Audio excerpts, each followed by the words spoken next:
Hello friends, welcome to CSC knowledge.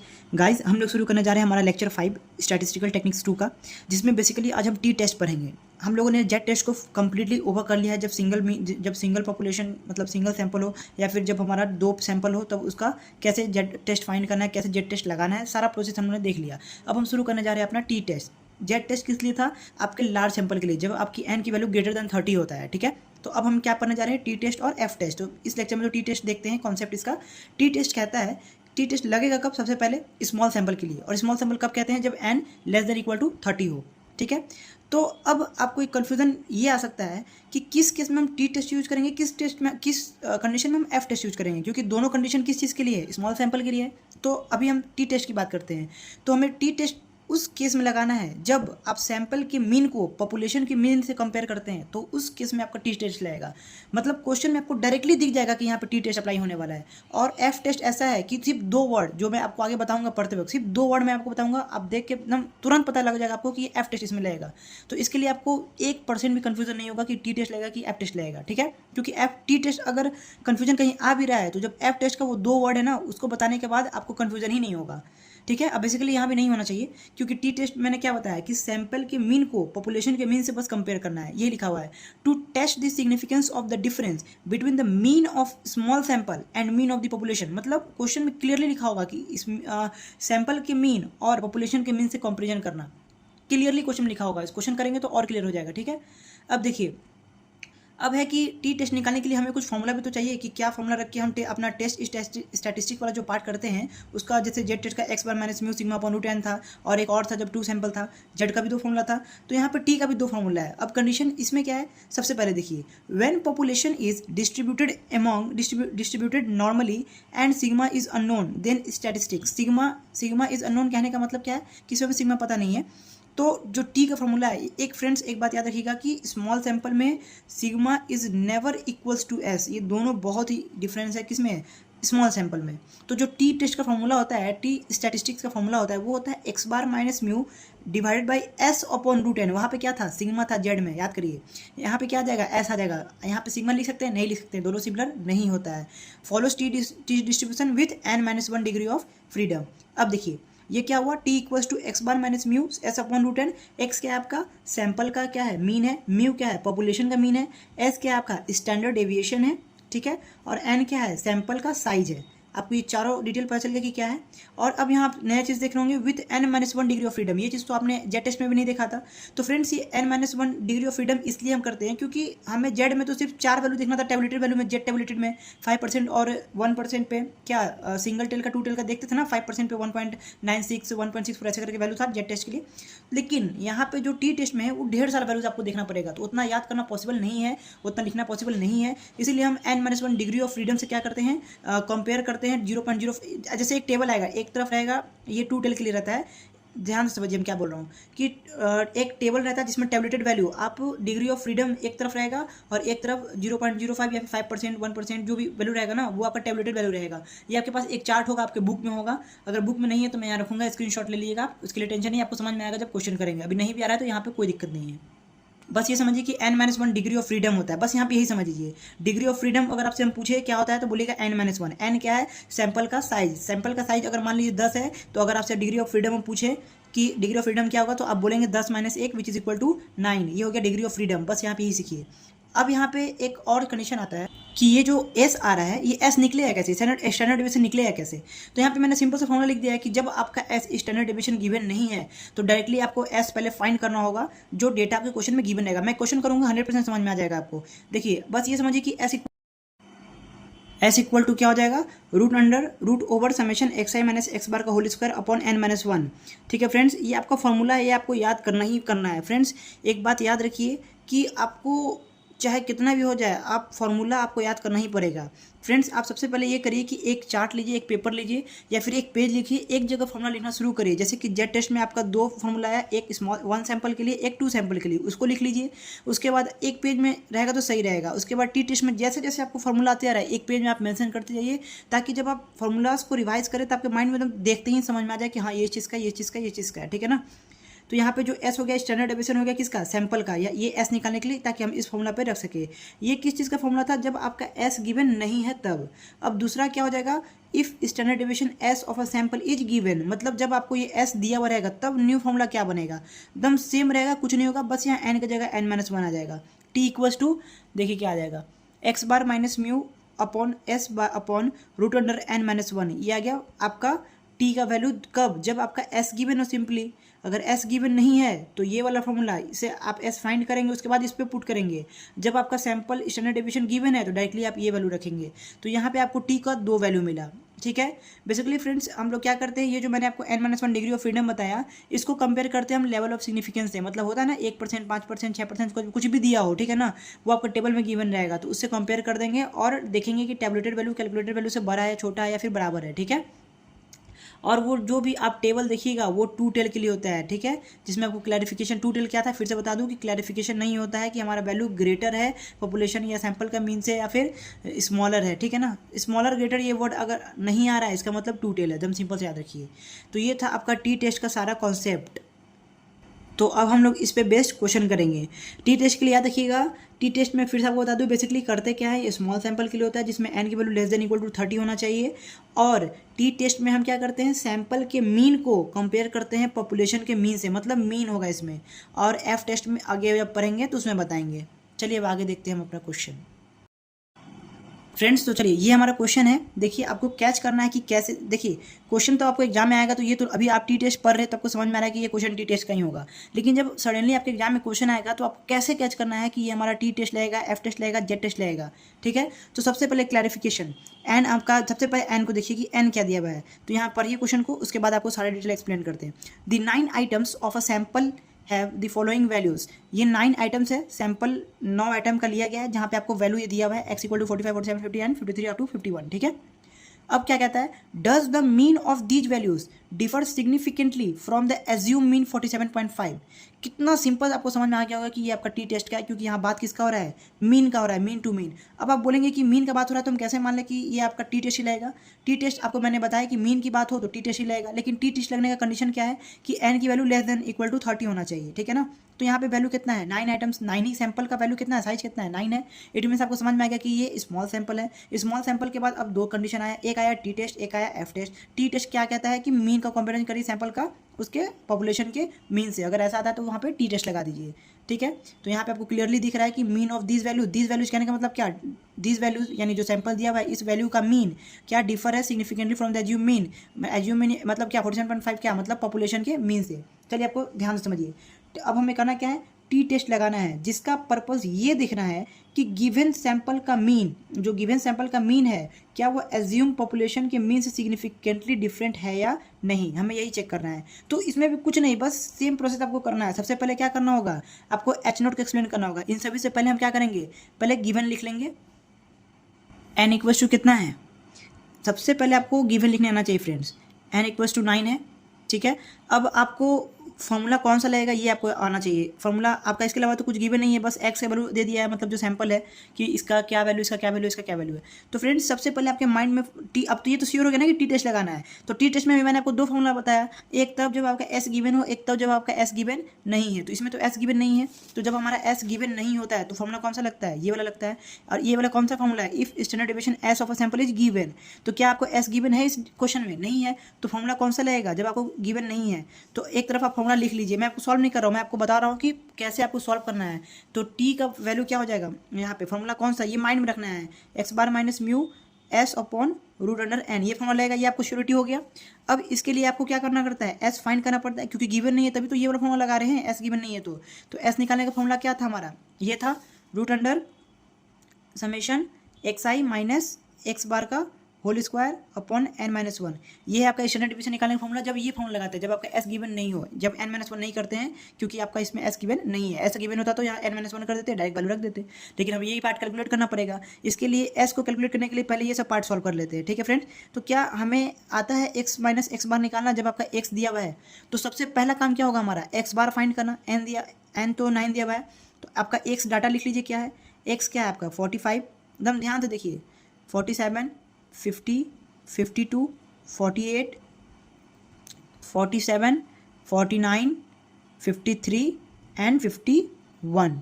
ये आपका data दिया हुआ है एक्स का। फ्रेंड्स हमें फॉर्मूला में नीड किस चीज़ की है, एक्स माइनस एक्स बार का होल स्क्वायर, और यहाँ पे फॉर्मूला में आपको दिख रहा होगा कि एक्स बार भी है, ठीक है ना। तो सबसे पहले हमें क्या करना होगा, एक्स बार निकालना होगा।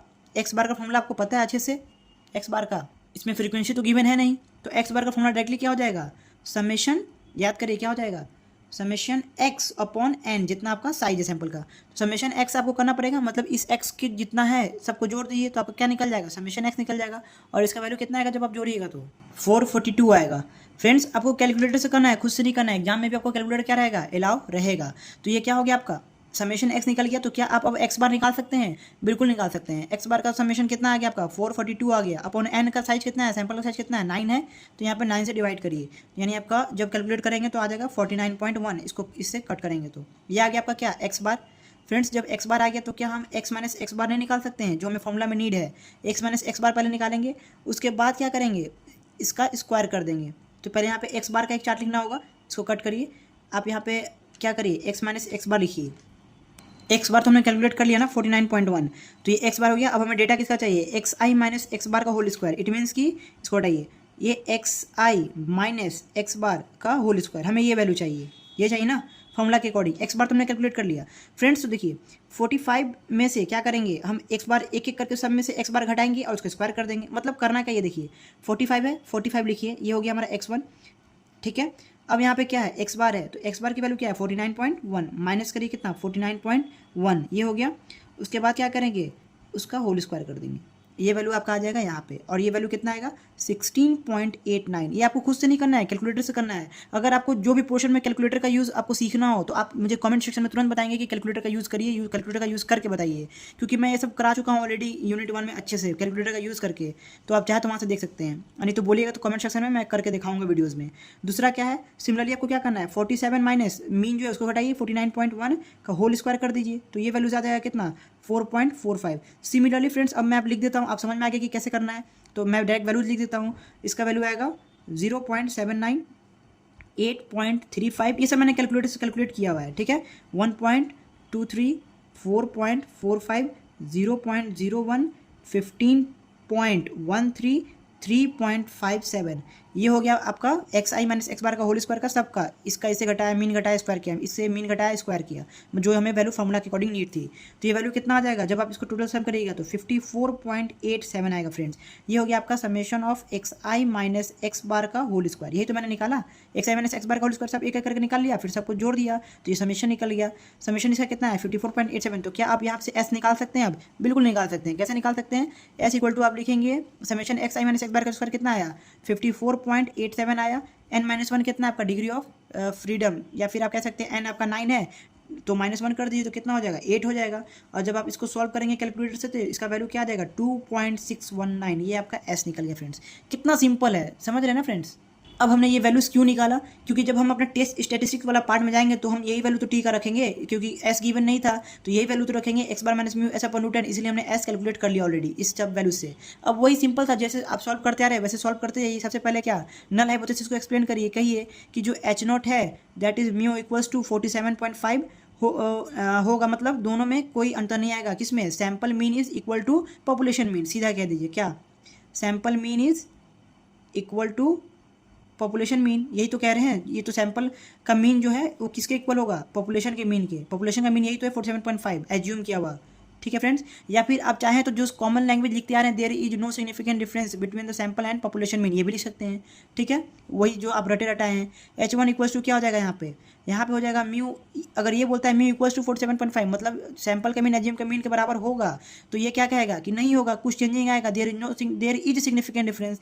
या फिर आप कह सकते हैं sample mean is different from population mean, simple सी बात है, sample mean is different from population का मीन, सिंपल सा H0 और H1 हमने एक्सप्लेन कर दिया। उसके बाद हमारा थर्ड आपका लेवल ऑफ सिग्निफिकेंस कितना दिया हुआ है 5% विच इज इक्वल्स टू 0.05, एकदम सेम प्रोसेस है फ्रेंड्स। अब कुछ नहीं, टेस्ट स्टैटिस्टिक कैसे टी टेस्ट लगाना आपको समझ में आ गया है। तो टी टेस्ट लगाने के लिए आपको कौन सा फॉर्मूला आएगा, जब आपका एस गिवन नहीं है इसलिए हमने एस कैलकुलेट किया है, और जब आपका एस गिवन नहीं होता है तो ये फॉर्मूला लगाते हैं। क्यों लगाएंगे ये भी बता चुका हूँ आपको स्टार्टिंग में, x bar minus mu s upon root under n, बस वैल्यू पुट कर दीजिए। आप एक्स बार कैलकुलेट कर चुके हैं 49.1 माइनस म्यू आप निकाल, म्यू आपका गिवन है क्या 47.5 पॉपुलेशन का मीन, ये हो गया। एस आपने कितना कैलकुलेट किया 2.619 upon root under n, n की वैल्यू कितनी है फ्रेंड्स 9 है, रूट से बाहर 3 आ जाएगा, वैसे सॉल्व कर लेंगे आप। ठीक है फ्रेंड्स, अगर ये सब कैलकुलेट आपको कैलकुलेटर से करने नहीं आ रहा है तो प्लीज़ मुझे कमेंट सेक्शन में ज़रूर बताइए ताकि मैं सॉल्व करके आपको अच्छे से दिखा दूँ। ठीक है, तो जब आप इसको सॉल्व करेंगे तो आपका वैल्यू आएगा 1.8327। ये आपका क्या आया टी कैलकुलेटेड आया फ्रेंड्स, है ना। टी कैलकुलेटेड कितना आया 1.8327। अब हमें क्या करना है टी टैबलेट निकालना है। अब यहाँ पे आपको समझ में आएगा कि डिग्री ऑफ फ्रीडम का क्या यूज़ है फ्रेंड्स। तो आप सबसे पहले मुझे ये बताइए कि डिग्री ऑफ फ्रीडम कितना होगा। डिग्री ऑफ फ्रीडम इस केस में, इस टेस्ट में आप खुद से इमेजिन करिए कि मैंने आपको क्या बताया था। डिग्री ऑफ फ्रीडम जैसे ही मैं आपसे पूछूँ आप क्या बता देंगे n-1। तो n यहाँ पे आपका सैंपल का साइज होता है, n कितना दिया हुआ है 9 दिया हुआ है, तो n-1 कितना हो गया 8। तो डिग्री ऑफ फ्रीडम यहाँ पे सबसे पहले यही की बात है, मतलब जैसे ही आप टी कैलकुलेट कर लीजिएगा वैसे ही आपको किसका यूज़ आएगा डिग्री ऑफ फ्रीडम का।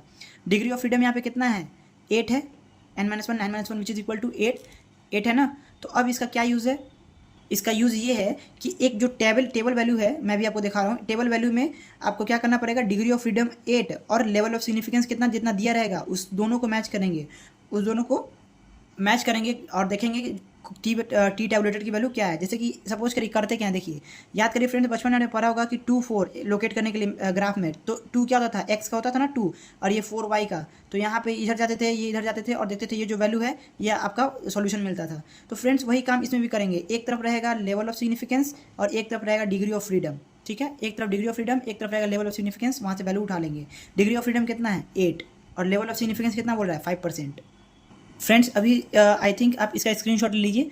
अभी हमको लगता है कि 18 तक इनफ है वैल्यू, इससे ज़्यादा आता नहीं है, और आएगा तो क्वेश्चन आगे आएगा तो मैं और आपको नीचे तक पूरा डेटा दिवा दूंगा। ठीक है, देखिए फ्रेंड्स समझना क्या है, ये जो D F degree of freedom है ये बता रहा है इस डिग्री ऑफ फ्रीडम को, ये पोर्शन ये जो ये बता रहा है आपका लेवल ऑफ सिग्निफिकेंस। ये जो प्रोबेबिलिटी मैंने बताया था कि लेवल ऑफ सिग्निफिकेंस क्या एक तरह का प्रोबेबिलिटी है। तो यहाँ पे 5% का क्या होता है 0.05, ये है 0.10, ये है 0.50, मतलब ये सब अलग अलग प्रोबेबिलिटी लेवल ऑफ सिग्निफिकेंस का दिया हुआ है। तो आपका यहाँ पे क्वेश्चन में गिवन रहता है कि आपका कितना लेवल ऑफ सिग्निफिकेंस है, कितना दिया हुआ है 5% दिया हुआ है, यानी कि 0.05, और डिग्री ऑफ फ्रीडम कितना दिया हुआ है 8। डिग्री ऑफ फ्रीडम यहाँ पे 8 है। तो मैंने आपको जैसे बताया कि अभी एक्स वाई कैसे प्लॉट करते थे वैसे ही प्लॉट करिए। 8 से जाइए कहाँ पे, जहाँ पे 0.051 है, तो यहाँ से आप आगे बढ़ेंगे देखेंगे कि ये आपका 0.05 है, 0.05 है ना, उसके नीचे देखिए 8 कहाँ है, यहाँ पे है 2.31 पे। तो ऐसे ही आपको मिल गया जिसका डिग्री ऑफ फ्रीडम 8 हो और जिसका लेवल ऑफ सिग्निफिकेंस 5% यानी 0.05, उसका वैल्यू कितना है टैबुलेटेड 2.31। ये देखिए ये टी के लिए है, टी टेस्ट के लिए, मतलब वो डाटा दिया हुआ है। और किसके लिए होता है 2 टेल के लिए होता है। अगर सिंगल टेल हो तो उसको हमें 2 टेल बनाना पड़ता है, मल्टीप्लाई 2 करके जो वैल्यू आता है वो आपको मैं बता दूंगा आगे। बस इतना देखिए कि 2 टेल होना चाहिए, और ये क्वेश्चन हमारा 2 टेल है क्योंकि इसमें कहीं भी ग्रेटर स्मॉलर नहीं बोला है फ्रेंड्स। तो आपको समझ में आ गया कि कैसे चेक करना है टैबुलेटेड वैल्यू टी टेस्ट का। स्क्रीनशॉट ले लिए इसका, चलिए अब आगे बढ़ते हैं। तो जो हमारा टैबुलेटेड वैल्यू आया फ्रेंड्स वो कितना आया, टी टैबुलेटेड कितना आया, टेबल की वैल्यू 2.31 आया फ्रेंड्स, और आपका कैलकुलेटेड वैल्यू कितना है 1.8327। तो फ्रेंड्स बड़ा कौन है दोनों में से, ऑब्वियस सी बात है कि हम कंक्लूजन में अब लिखेंगे क्या कि जो हमारा टैबुलेटेड वैल्यू है टी टैबुलेटेड वो क्या है ग्रेटर है। चाहे तो ऐसे लिख सकते थे टी कैलकुलेटेड लेस देन, जैसे लिखते आ रहे हैं, अब ये भी लिख दीजिए कोई दिक्कत नहीं है, ग्रेटर देन टी कैलकुलेटेड। तो हम क्या कहेंगे फ्रेंड्स कि एच नॉट क्या हो गया हमारा एक्सेप्ट हो गया। क्यों एक्सेप्ट हुआ, क्योंकि जो हमारा टैबुलेटेड वैल्यू है वो ग्रेटर है, और कंडीशन क्या कहता है एक्सेप्टेंस का, या तो टैबुलेटेड वैल्यू ग्रेटर हो या फिर बराबर हो कैलकुलेटेड के, तो एच नॉट क्या हो जाएगा एक्सेप्ट हो जाएगा, यानी कि H not is accepted. H not is accepted कहने का मतलब क्या हुआ हमारा कि जो हमारा सैंपल मीन है वो इक्वल टू है क्या पॉपुलेशन के मीन से, मतलब जो पॉपुलेशन का मीन हमें दिया गया है सिग्निफिकेंटली वो क्या है सही है, वो डिफरेंस नहीं है उसमें। ये हमारा एच नॉट क्या हो गया एक्सेप्ट हो गया। तो ये था आपका टी टेस्ट का एक इंपॉर्टेंट क्वेश्चन। तो फ्रेंड्स चलिए एक ओवरव्यू ले लेते हैं कि अभी तक हमने इसमें टी टेस्ट में क्या किया। टी टेस्ट के लिए सबसे पहले हमें स्मॉल सैंपल होना चाहिए। स्मॉल सैंपल कहने का मतलब कि एन क्या होना चाहिए लेस देन इक्वल टू 30 होना चाहिए। ठीक है, तो यहाँ पे जो हमें वैल्यू था वो 9 था, यानी कि हमारा ये क्या है स्मॉल सैंपल है। उसके बाद हम क्या करते हैं फ्रेंड्स कि टी टेस्ट पकड़ने के लिए कि ये टी टेस्ट है या फिर एफ टेस्ट है, उसके लिए क्या करते हैं कि हमें एक रूल होता है जो कहता है कि सैंपल के मीन को पॉपुलेशन के मीन से अगर कंपेयर कर रहे हैं उससे कुछ सिग्निफिकेंटली डिफरेंस दिखा रहे हैं या नहीं दिखा रहे हैं, तो वो क्या होता है टी टेस्ट के अंदर में आता है। उस चीज़ से हम कैच करते हैं कि क्वेश्चन किसका है टी टेस्ट का है, जब मीन की बात हो रही हो। ठीक है, और उसके बाद हम क्या करते हैं कि अब उसमें दो टी टेस्ट को सॉल्व करने का दो चीज़ आता है। पहला जब आपका एस गिवन हो, स्टैंडर्ड डिवीजन गिवन हो, और दूसरा जब आपका स्टैंडर्ड डिवीजन गिवन नहीं हो। तो जब आपका गिवन नहीं होता है तो रूट अंडर एन होता है डिनोमिनेटर में, मतलब बाकी सब सेम होता है, x bar minus mu upon s root under n. ये कब होता है? जब आपका एस गिवन नहीं हो तब वहाँ पे हम एस का फॉर्मूला फिर यूज़ करते हैं, root under summation x i minus x bar का whole square upon n minus 1। इसका यूज करके एस निकाल के फिर उस फॉर्मूला पे क्या करते हैं? पुट करते हैं। उसके बाद क्या करते हैं? अगर जब आपका एस का वैल्यू गिवन है, जब आपका एस गिवन है तो बस सिंपल सा x bar minus mu upon s root, उसके बाद क्या s upon root under N minus 1। इसमें एन रहता है तो उसमें क्या हो जाएगा? एन माइनस 1 हो जाएगा रूट में, जब आपका एस दिया हुआ रहेगा तब। ये था आपका टी टेस्ट कैलकुलेट करने का फॉर्मूला।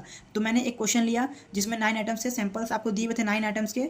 ठीक है फ्रेंड्स, आपको कह रहा था कि क्या जो पॉपुलेशन का मीन है वो क्या इक्वल है सैंपल के मीन से, तो वो हमें दिखाना था। तो सबसे पहले हमें इसमें डाटा लिखा मैंने। डाटा लिखते ही मुझे समझ में आ गया कि ये हमारा एस इसमें गिवन नहीं है। एस गिवन नहीं है तो इस चीज़ के लिए हमें एक्स के हेल्प से एक्स आई माइनस एक्स बार निकालना होगा। तो सबसे पहले हमने एक्स बार निकाला, उसके बाद एक्स आई माइनस एक्स बार निकाला, उसके बाद हमने उसके अकॉर्डिंग क्या किया? एस को कैलकुलेट किया। एस कैलकुलेट करने के बाद जैसे प्रोसेस हम चलते हैं वैसे ही चलने लगे। सबसे पहले नल हाइपोथेसिस को एक्सप्लेन किए, अल्टरनेट हाइपोथेसिस को एक्सप्लेन किए, लेवल ऑफ सिग्निफिकेंस गिवन है तो हमने इस सारे के अकॉर्डिंग टेस्ट स्टैटिस्टिक्स लगा दिया टी टेस्ट। और एक्स बार माइनस म्यू ऐसा पॉइंट इसलिए लगाया क्योंकि हमारा एस गिवन नहीं था, तो हमने वैल्यू पुट किया तो हमारा ये टी कैलकुलेटेड आया। और टी टैबुलेटेड कैसे निकालते हैं? डिग्री ऑफ फ्रीडम और लेवल ऑफ सिग्निफिकेंस को कंपेयर करके। और ये ऑलवेज टू टेल के लिए होता है ये टेबल, याद रखिएगा। क्वेश्चन में टू टेल ही होना चाहिए। टू टेल नहीं दिया हुआ तो आप उसको टू टेल बनाएंगे। टू टेल कैसे बनाएंगे मैं आगे बता दूंगा। सबसे पहले याद रखें कि टू टेल ही दिया रहता है जनरली। और टू टेल कैसे पकड़ेंगे? अगर ग्रेटर इक्वल मीन का ये सब कुछ लिखा हुआ है तो याद रखिएगा कि वो सिंगल टेल है, तो उसको टू टेल में बनाना होगा। ऐसा हमारे क्वेश्चन में कुछ नहीं लिखा हुआ था, मतलब सिंपल है। ठीक है, अब हम क्या करेंगे? कंपेयर कर दिए, कंक्लूजन लिख दिए कि जो हमारा टैबुलेटेड वैल्यू है वो ग्रेटर है कैलकुलेटेड से, तो हमारा एच नॉट क्या हो गया? नल हाइपोथेसिस एक्सेप्ट हो गया। और इसका मतलब ये हुआ कि सैंपल का मीन इक्वल है पॉपुलेशन मीन से, मतलब जो हमें डाटा दिया गया वो सही है। तो फ्रेंड्स, इस लेक्चर में टी टेस्ट का मैंने आपको पूरा कॉन्सेप्ट समझा दिया है। अब बस इस पर कुछ और क्वेश्चन नेक्स्ट लेक्चर पे हम करेंगे इंपॉर्टेंट। चलिए आज के लिए इतना ही, थैंक्स। और फ्रेंड्स, एक इंपॉर्टेंट बात ये कि कमेंट सेक्शन में जरूर बताइए कि आपको समझ में आ रहा है, नहीं आ रहा है, कुछ चेंजेस चाहिए, या फिर आपको ये सब पोर्शन कैलकुलेटर से कैलकुलेट करके बताना है। कमेंट करके प्लीज़ बताइए। चलिए ओके, थैंक्स।